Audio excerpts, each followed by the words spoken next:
दोस्तों, आज एक सवाल है जो हर भारतीय के मन में है।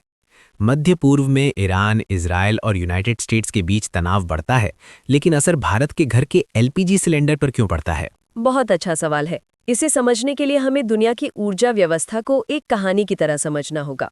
कल्पना करो कि पूरी दुनिया एक बहुत बड़ा बाजार है। इस बाजार में सबसे ज्यादा बिकने वाली चीज है तेल और गैस।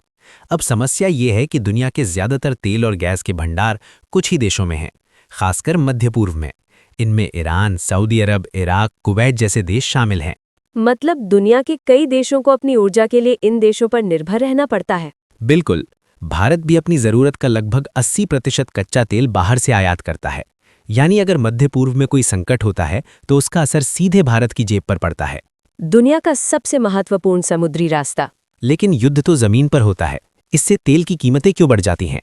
क्योंकि तेल सिर्फ जमीन में नहीं होता, उसे दुनिया तक पहुंचाने के लिए समुद्री रास्तों की जरूरत होती है। और उनमें से सबसे महत्वपूर्ण है, ये एक बहुत संकरा समुद्री रास्ता है जो फारस की खाड़ी को दुनिया के बाकी महासागरों से जोड़ता है।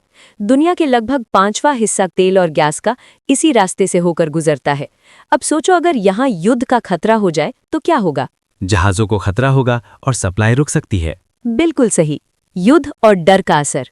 जब इजराइल और यूनाइटेड स्टेट्स का तनाव ईरान के साथ बढ़ता है तो सबसे पहले खतरा इन्हीं समुद्री रास्तों को होता है। तेल कंपनियां और जहाज मालिक डरने लगते हैं। कहीं जहाज पर हमला ना हो जाए, कहीं रास्ता बंद ना कर दिया जाए, कहीं बीमा कंपनियां जहाज़ों को कवर न करें। इसलिए कई बार जहाज चलना कम कर